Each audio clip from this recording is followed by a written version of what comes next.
Bullet 100 की करते हैं शुरुआत। मैं हूं बरखा शर्मा। देश में कोरोना के नए वेरिएंट ओमिक्रॉन की दस्तक। कर्नाटक में 2 मरीज मिले। स्वास्थ्य मंत्रालय ने दी जानकारी। दोनों को आइसोलेशन वार्ड में रखा गया। दोनों में हल्के लक्षण।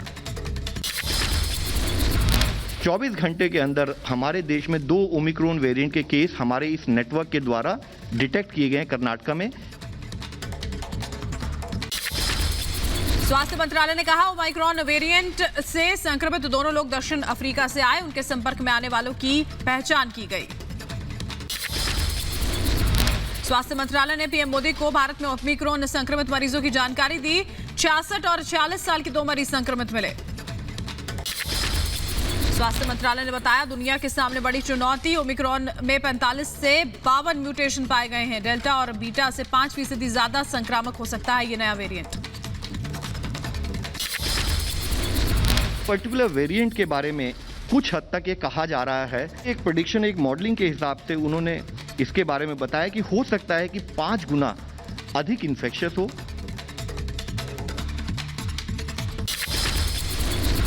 स्वास्थ्य मंत्रालय ने लोगों से ओमिक्रॉन को लेकर सतर्क रहने की अपील की। मास्क न पहनने को बताया ओमिक्रॉन संक्रमण फैलने का कारण। कहा नियमों का पालन ही ओमिक्रॉन से बचा सकता है।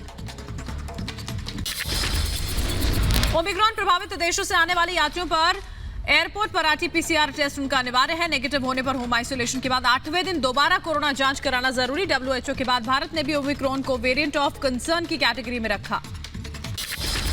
कोरोना के हालात और ओमिक्रॉन वेरिएंट पर लोकसभा में आज चर्चा होगी। स्वास्थ्य मंत्री मनसुख मंडाविया चर्चा में देंगे जवाब।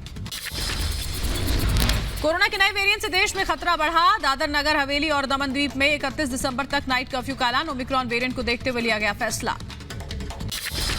कोरोना के नए वेरिएंट ओमिक्रॉन को लेकर दिल्ली सरकार अलर्ट पर। 15 दिसंबर से सार्वजनिक स्थानों पर प्रवेश के लिए टीकाकरण जरूरी। बिना वैक्सीन के किसी भी सार्वजनिक स्थान पर नहीं प्रवेश। दक्षिण अफ्रीका से राजस्थान लौटे 4 लोगों में कोरोना वायरस की पुष्टि। मरीजों को अस्पताल में भर्ती किया गया। जीनोम सीक्वेंसिंग के लिए भेजे गए सैंपल। कोरोना के नए वेरिएंट की दस्तक से पहले महाराष्ट्र सरकार अलर्ट। महाराष्ट्र के नागपुर में 104 गांव में 100% लोगों का टीकाकरण। महाराष्ट्र सरकार ने जानकारी दी। नए कोरोना ओमिक्रॉन वेरिएंट से निपटने के लिए असम सरकार अलर्ट। असम के गुवाहाटी में घर घर जाकर लोगों का टीकाकरण किया जा रहा। कोरोना नियमों का पालन करने की चेतावनी दी जा रही। ओमिक्रॉन पर विदेश मंत्रालय का बयान। कहा भारत ओमिक्रॉन प्रभावित देशों की मदद करेगा। अफ्रीकी देशों को भेजेगा वैक्सीन। लोकसभा में नागरिक उड्डयन मंत्री ज्योतिरादित्य सिंधिया ने कहा ओमिक्रॉन को लेकर सरकार पूरी सावधानी बरत रही है। 11 देशों को एट रिस्क श्रेणी में रखा गया है।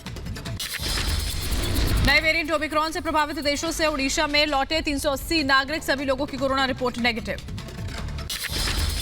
तेलंगाना के संगारेड्डी जिले में एक ही स्कूल के 27 छात्र कोरोना पॉजिटिव पाए गए। सभी को आइसोलेट किया गया।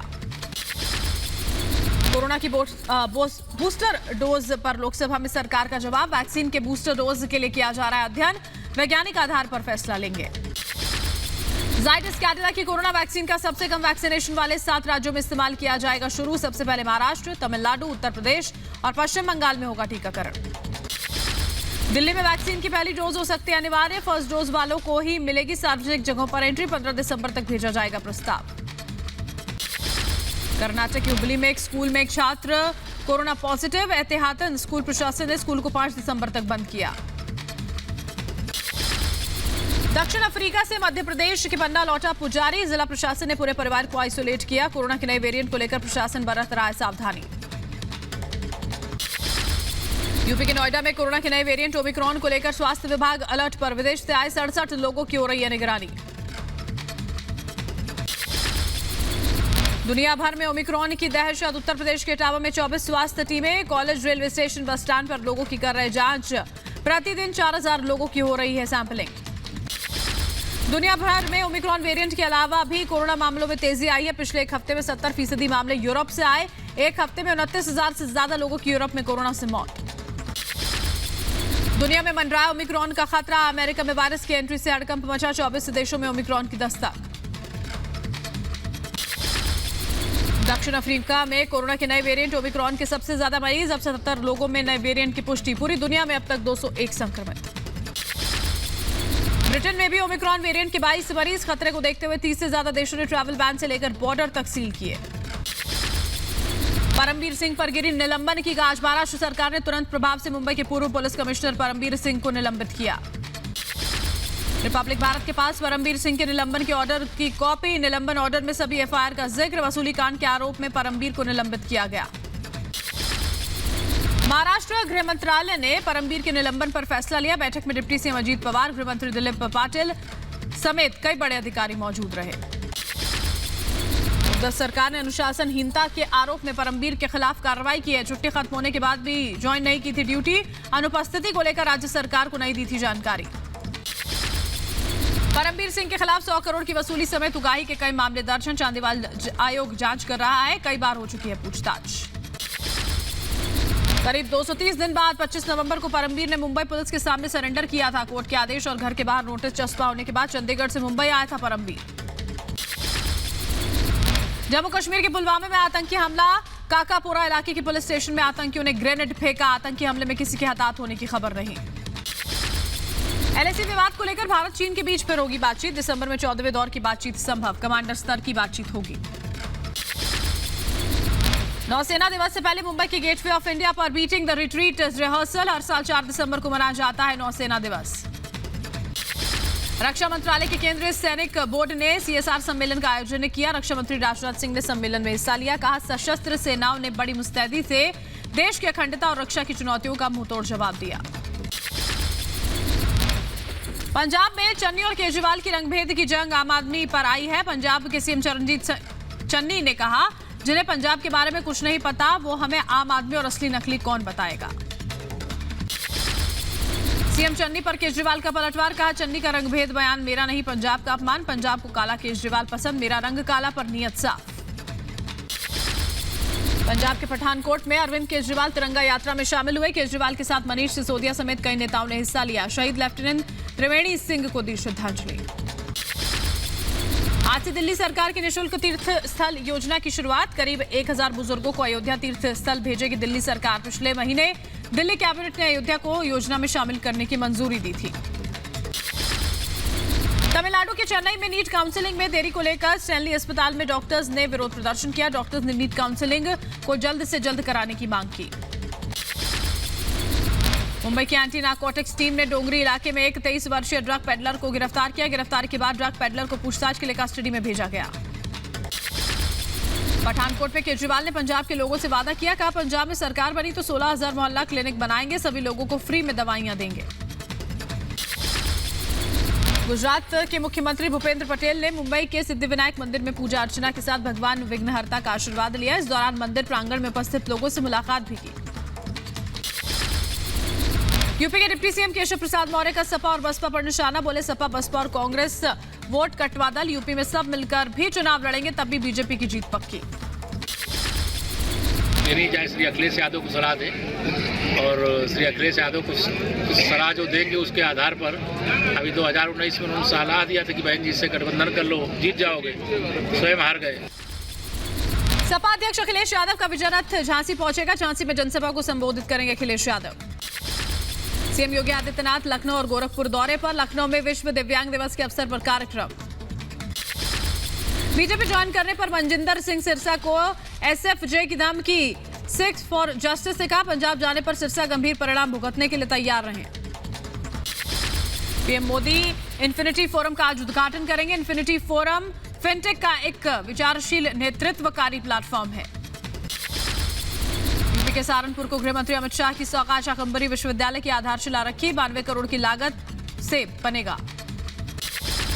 सहारनपुर में गृह मंत्री की चुनावी शंखनाद। अमित शाह ने योगी की तारीफ की। कहा, योगी ने यूपी को अपराध मुक्त किया। कानून व्यवस्था को लेकर भी अमित शाह ने अखिलेश को घेरा। कहा, अखिलेश राज से अब 70% अपराध कम हुए। पहले माफिया राज था, अब कानून का राज है। सहारनपुर से गृह मंत्री अमित शाह ने जनता को संबोधित किया। विपक्ष पर निशाना साधते हुए कहा, पहले सहारनपुर से पलायन होता था, पलायन कराने वाले खुद पलायन कर रहे हैं। यूपी के सहारनपुर से सीएम योगी का विपक्ष पर निशाना। कहा, यूपी में पहले दंगे और अराजकता चरम पर थी। दंगों की वजह से महीनों कर्फ्यू लगा रहता था।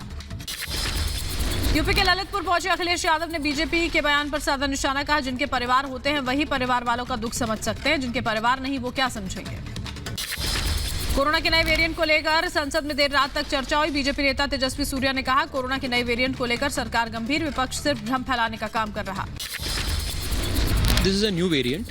देश भर में प्रधानमंत्री नरेंद्र मोदी जी के नेतृत्व में सरकार सब प्रयास कर रहे इसको कैसे डील करना है। इसके ऊपर हाई लेवल पे प्रधानमंत्री जी के नेतृत्व में मीटिंग्स भी हो रहा है। कोरोना के नए वेरिएंट पर देर रात संसद में बोले अनुभव मोहांती, कोरोना के नए वेरिएंट से सतर्क रहने की जरूरत। जो हमको अभी नया वेरिएंट एक दिखने को मिला है, सुनने को भी मिल रहा है, दैट इज ओमिक्रॉन। हमको थोड़ा सा केयरफुल रहना पड़ेगा। इसमें कोई किसी तरह का भी पॉलिटिकल एजेंडा नहीं होना चाहिए। इसमें सबको एक होकर लड़ना चाहिए। देर रात तक संसद में चली चर्चा पर बोले अर्जुन मेघवाल, कोरोना के नए वेरिएंट ने देश समेत पूरी दुनिया में चिंता बढ़ाई। चर्चा में सबसे लंबी चर्चाओं में से एक ये रही। मैं ऐसा मानता हूं कि सबसे लंबी चर्चाओं में से ये चर्चा रही होगी। 12 बजे के आसपास हमने शुरू किया और 12 बज करके 15-20 मिनट तक के आसपास हमने समाप्त किया। तो 12 घंटे के आसपास की चर्चा अपने आप में ही लंबी चर्चा होती है। 12 सांसदों के निलंबन पर संसद में संग्राम। शीतकालीन सत्र के चौथे दिन भी विपक्ष का दिखा जोरदार हंगामा। राज्यसभा के सभापति वेंकैया नायडू ने कहा, ऐसा नहीं कि संसद में पहली बार सदन से कोई सांसद निलंबित किया गया। 11 अगस्त को जो हुआ वो पूरे देश ने देखा। 12 सांसदों के निलंबन पर सियासी संग्राम। संसद में गांधी प्रतिमा के पास विपक्षी दलों ने सांसदों ने काली पट्टी बांधकर विरोध किया। ममता बनर्जी के बयान के बाद महाराष्ट्र कांग्रेस ने बुलाई प्रदेश पार्लियामेंट्री बोर्ड की बैठक। बैठक में ममता के शरद पवार के साथ मिल कांग्रेस पर दिए बयान पर चर्चा हुई। कांग्रेस पर रणनीतिकार प्रशांत किशोर का हमला। कहा, कांग्रेस पिछले 10 साल में 90% चुनाव हारी। कांग्रेस का नेतृत्व क्षमताहीन। ममता के बयान पर कांग्रेस का पलटवार। सुरजेवाला ने कहा, ममता भी मोदी की राह पर, मोदी भी पार्टी तोड़ते हैं और विधायक खरीदते हैं। ममता भी वही कर रही हैं। ममता बनर्जी पर अधीर रंजन चौधरी का हमला। ममता बनर्जी को बताया पीएम मोदी का मुखबिर। कहा, कांग्रेस पार्टी को तोड़ना चाहती है ममता बनर्जी। प्रदूषण पर दिल्ली सरकार को सुप्रीम कोर्ट की फटकार। सीजेआई ने कहा, छोटे बच्चे स्कूल जा रहे हैं और बड़े लोग वर्क फ्रॉम होम कर रहे हैं। सुप्रीम कोर्ट की फटकार के बाद दिल्ली सरकार का फैसला। आज से फिर बंद हुए हैं स्कूल। बीजेपी नेता मनजिंदर सिंह सिरसा का केजरीवाल पर निशाना। कहा, सुप्रीम कोर्ट से एक और फटकार। एक और होर्डिंग लगाकर दिल्ली वालों का पैसा बर्बाद करने की तैयारी। कांग्रेस नेता दिग्विजय सिंह ने आरएसएस प्रमुख मोहन भागवत को चिट्ठी लिखी। बजरंग दल और विश्व हिंदू परिषद के कार्यकर्ताओं पर दिग्विजय सिंह ने लगाए गंभीर आरोप। बिहार सरकार में मंत्री जीवेश मिश्रा ने विधानसभा में पुलिस अधिकारियों पर निकाला गुस्सा। गाड़ी रोकने पर कहा, मैं सरकार अफसर को सस्पेंड करने की मांग की।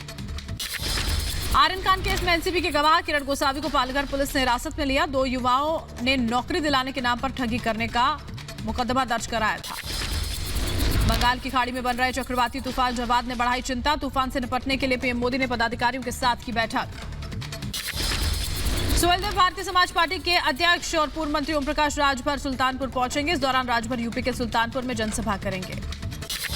झारखंड में जवाद चक्रवात को लेकर मौसम विभाग ने जारी किया अलर्ट। कहा, 4 से 5 दिसंबर को राज्य में हो सकती है भारी बारिश। केंद्रीय मंत्री नितिन गडकरी ने वित्तीय निष्कर्ष पर राष्ट्र शिखर सम्मेलन को संबोधित किया। इस दौरान राष्ट्र शिखर सम्मेलन में कई अहम मुद्दों पर हुई चर्चा। 3 राज्यों में जवाद तूफान का अलर्ट। आंध्र प्रदेश और उड़ीसा तट से 4 दिसंबर को टकराएगा साइक्लोन जवाद। तूफान जवाद को लेकर उड़ीसा सरकार की तैयारी पूरी। एनडीआरएफ की 6 टीमों को मंडाली से अलग अलग जिलों में भेजा गया। हरियाणा के सीएम मनोहर लाल खट्टर ने कहा, किसानों को बातचीत का न्योता देंगे। किसानों का आंदोलन खत्म करना चाहिए। कृषि कानून वापसी पर राष्ट्रपति के हस्ताक्षर के बाद भी राकेश टिकैत के रुख में बदलाव नहीं। अपनी अन्य मांगों को लेकर अड़े हैं। किसान आंदोलन से देश को बड़ा नुकसान। सीआईटी का दावा, 1 साल में हुआ करीब 60,000 करोड़ का नुकसान। आंदोलन की वजह से एनएचएआईए को 3200 करोड़ से ज्यादा का राजस्व का नुकसान। परिवहन मंत्री नितिन गडकरी ने लिखित प्रश्न का जवाब दिया। चित्रकूट में राजस्व टीम पर हमला। अतिक्रमण हटाने पहुंची टीम पर ग्रामीणों ने हमला किया। यूपी के बुलंदशहर में 3 दिन से लापता युवक की नहर में पुलिस ने तलाश शुरू की। दोस्तों से पूछताछ के बाद नहर पर पहुंची पुलिस। परिवार ने जताया हत्या का शक। यूपी के अमेठी में बस अड्डे पर रोडवेज कर्मचारियों ने युवक को बुरी तरह पीटा। मामूली विवाद पर हुआ था ये पूरा विवाद। उत्तर प्रदेश के अंबेडकर नगर में अपराधियों ने कमरिया घाट पर कब्जा जमाया। नदी पार करने की एवज में अपराधी निषाद लोगों से वसूलता है पैसा। यूपी के बहराइच में डीएम ने देर रात बहराइच जिला अस्पताल का जायजा लिया। अस्पताल में भर्ती मरीजों से डीएम ने की मुलाकात। मैंने इसमें आज आकस्मिक निरीक्षण किया है। कुछ पेशेंट्स ऐसे हैं जिनको कंबल की आवश्यकता थी, उनको नहीं दिया गया। भोजन में कुछ बताया है कि सवेरे नाश्ता नहीं दिया गया, तो इसको मैं देखूंगा और इसमें गंभीरतापूर्वक इस पर संज्ञान लिया जाएगा। जौनपुर में स्कूल ड्रेस न पहनकर आने पर प्रधानाचार्य ने बच्चों को पीटा। बच्चों के परिजनों पर भी फूटा प्रधानाचार्य का गुस्सा। उत्तर प्रदेश के हरदोई में जिला अस्पताल में बगैर चादर ठंड में ठिठुरने के लिए मरीज मजबूर। हरदोई मेडिकल कॉलेज की प्राचार्य ने डॉक्टर्स और कर्मचारियों को लगाई फटकार। यूपी के फिरोजाबाद में मगरमच्छ मिलने से मचा हड़कंप। वन विभाग की टीम ने कड़ी मशक्कत के बाद मगरमच्छ को पकड़ा। मध्य प्रदेश के होशंगाबाद में खेत की मेड़ पर 6 फीट लंबा अजगर दिखने से मचा हड़कंप। यूपी के बहराइच में जुगली पुल पर अजगर निकलने से अफरा तफरी मची। वन विभाग की टीम ने अजगर को रेस्क्यू कर जंगल में छोड़ा।